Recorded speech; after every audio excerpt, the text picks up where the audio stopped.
सभी विद्यार्थियों को मेरा नमस्कार। मैं नरेंद्र सिंह शेखावत, सहायक आचार्य भू विज्ञान विभाग, राजकीय मेधा कन्या महाविद्यालय उदयपुर। विद्यार्थियों, पिछले ई लेक्चर में हमने स्ट्रेटिग्राफी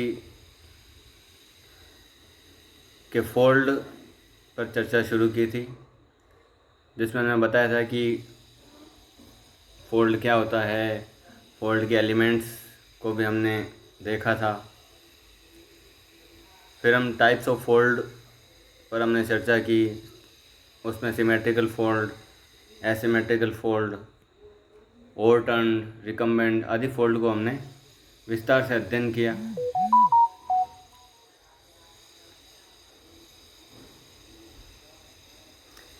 इसके पश्चात आज इस लेक्चर में हम एंटीक्लाइनोरियम तथा सिनक्लाइनोरियम का अध्ययन करेंगे। एंटीक्लाइनोरियम तथा सिनक्लाइनोरियम जो होते हैं वे जटिल बड़े फोल्ड होते हैं, जो कि जिनके जो फॉर्म होती है, जो आकृति होती है, जो आकार होता है उनका, वह एंटीक्लाइन तथा सिनक्लाइन के सामान्य होता है। एक एंटीक्लाइनोरियम जो होता है वह एक लार्ज एंटीक्लाइन होता है, जिसकी जो लिम्स होती है उस पर अनेक द्वितीयक वलनों का निर्माण हो जाता है, जो कि बहुत ही छोटे छोटे उसके दोनों लिम्स पर निर्मित हो जाते हैं। उसे हम एंटीक्लाइनोरियम कहते हैं। दूसरी तरफ सिनक्लाइनोरियम जो होता है वह एक सिनक्लाइन प्रकृति का ही बृहद सिनक्लाइन होता है, जिसके लिम्स पर छोटे छोटे फोल्ड्स पाए जाते हैं। इस चित्र में आप भली भांति देख सकते हैं, इनकी जो लिम्स है उन पर छोटे छोटे फोल्ड्स पाए जा रहे हैं, तथा ये संपूर्ण संरचना जो होती है वह सम्मिलित रूप से एंटीक्लाइनोरियम तथा सिनक्लाइनोरियम कहलाती है। फिर है ओपन फोल्ड तथा close fold. In open fold the folding जो होती है वह बहुत ही माइल्ड होती है। चित्र में दर्शाया गया जो ए है वह ओपन फोल्ड है। ओपन फोल्ड में जो फोल्डिंग जो होती है, जो वलन होता है, जो टेक्टोनिज्म की कोटि जो होती है, जो प्रतिबलों की जो कोटि होती है बहुत ही क्षीण होती है, जिस कारण जो वलन होते हैं बहुत ही माइल्ड होते हैं। And therefore the limbs meet at bends at an obtuse angle, जिससे जो भुजाएं होती हैं वे ऑब्ट्यूज एंगल पर बेंड होकर के मिलती हैं। In this case the thickness of constituent beds remain unchanged everywhere. Open fold के अंदर जो घटक बेड्स हैं उनकी जो मोटाई होती है वह सभी जगह एक समान होती है।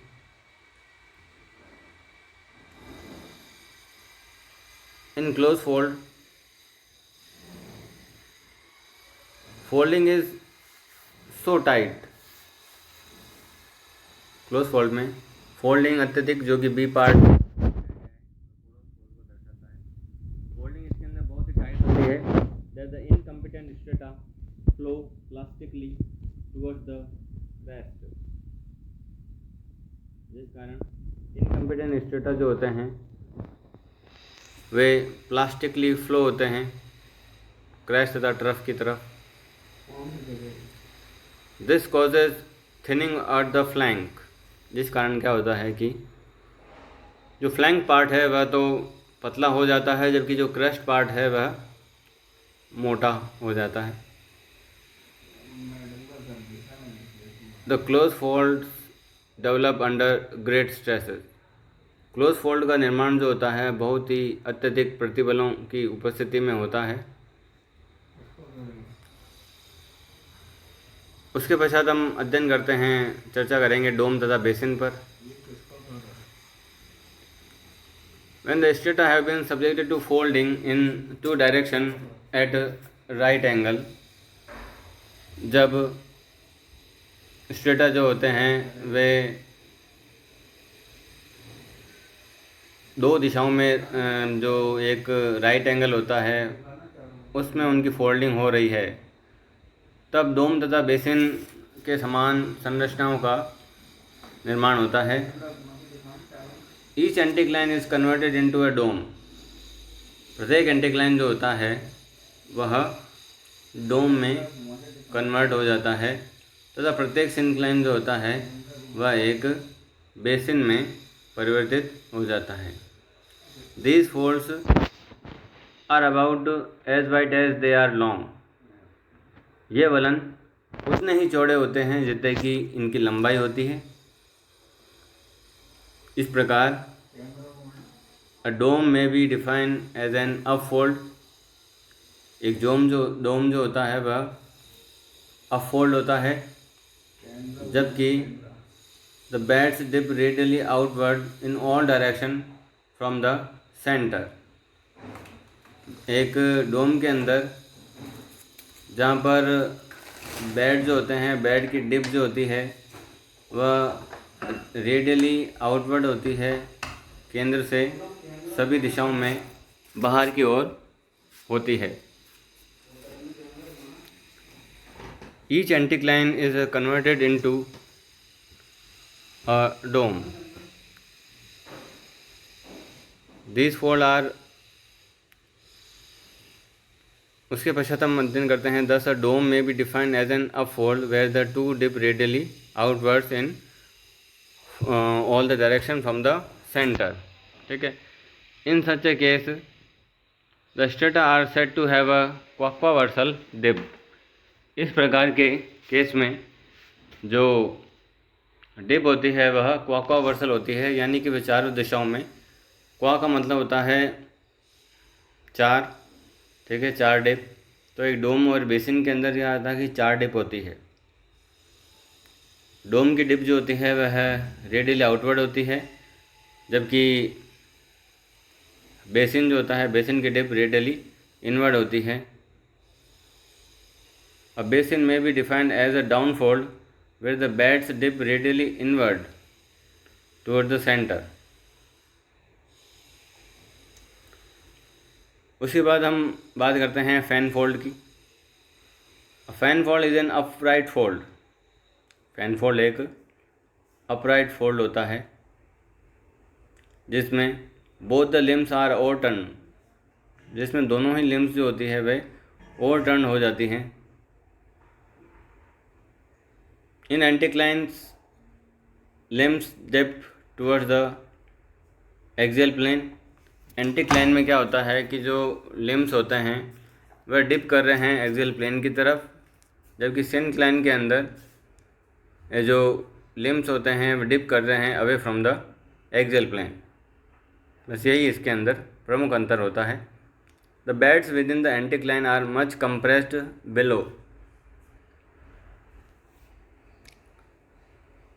जो एंटीक्लाइन के अंदर बेड्स होते हैं वे नीचे की तरफ बहुत ज़्यादा संपीड़ित होते हैं, जबकि ऊपर की ओर तरफ वह ओपन आउट होते हुए प्रतीत होते हैं, यानी कि ज़्यादा वृहत होते हैं, ज़्यादा मोटे होते हैं। Crest and trough of fan fold are generally sufficiently rounded. Fan fold का क्रैश एंड ट्रफ जो होता है वह पर्याप्त रूप से गोलाकार होता है। फिर हम देखते हैं शेवरॉन फोल्ड के बारे में। The fold which have straight और नियरली स्ट्रेट लिम्स। ऐसा फोल्ड जिसकी जो भुजाएं होती है, जो लिम्स होती है वे स्ट्रेट होती हैं, सीधी होती है या लगभग सीधी होती है। Their crest and troughs become sharp and angular.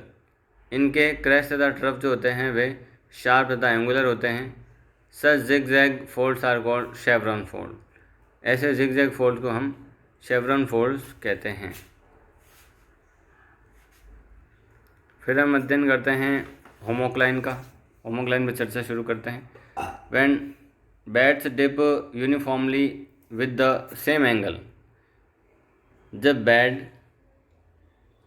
सतत रूप से एक ही एंगल पर डिप कर रहे हों तथा समान दिशा में डिप करते हैं, और ये डिपिंग की जो डिस्टेंस होती है वह कई किलोमीटर की कोटि में होती है, तो इस प्रकार के फोल्ड को हम होमोक्लाइन भी कहते हैं, या ये संरचना जो होती है वह होमोक्लाइन कहलाती है।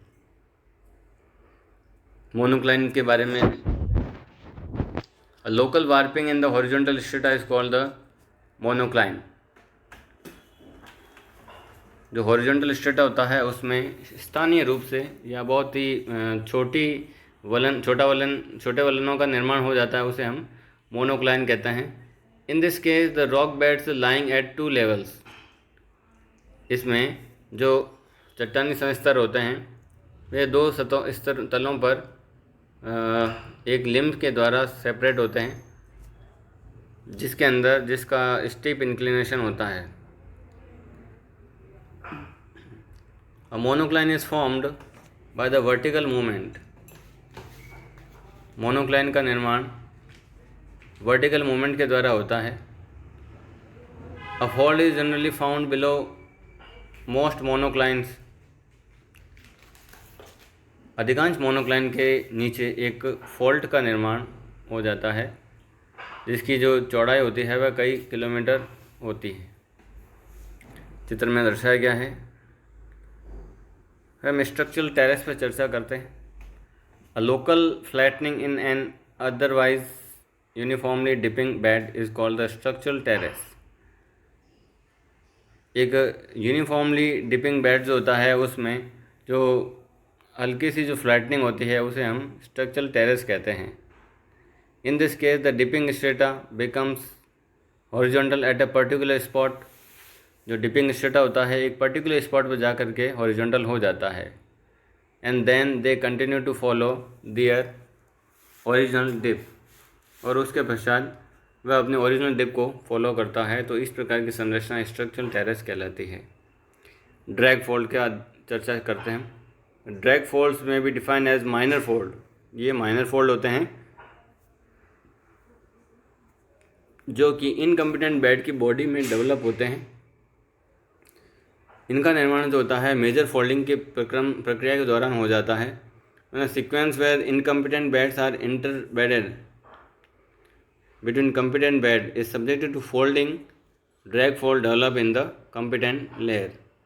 During folding, the competent beds slip over one another. Folding के दौरान क्या होता है, जो competent bed होता है एक दूसरे पर फिसलते हैं, लेकिन उनमें विकृति नहीं आती। जबकि जो कमज़ोर और इनकम्पिटेंट लेयर होती है वह कंटूट हो जाती है, टूट जाती है, छोटे छोटे फोल्ड्स के अंदर टूट जाती है या फोल्ड उनमें बन जाते हैं। Drag fold are important because their shape indicate the direction of relative movement. Drag fold बहुत ही महत्वपूर्ण होते हैं क्योंकि इनकी आकृति जो होती है वह सापेक्ष मूवमेंट की दिशा को बताती है। This fold may be use to determine the top and bottom of highly incline strata. इन वलनों का निर्माण जो होता है वह जो हाईली इंक्लाइन स्ट्रेटा होता है उनके शीर्ष तथा आधार को निर्धारण में होता है। At their transverse axes are approximately parallel to that of the major fold. The incompetent rock beds are those which become mobile and flow plastically. Incompetent bed जो होते हैं वे बेड होते हैं जो कि बहुत ही मोबाइल होते हैं, चलायमान होते हैं, और उनका प्रवाह जो होता है प्लास्टिकली होता है ड्यूरिंग फोल्डिंग के दौरान। Such beds show variation in thickness from place to place. An example of incompetent rock is shell। आगे की चर्चा हम अगले ई लेक्चर में करेंगे। तब तक धन्यवाद।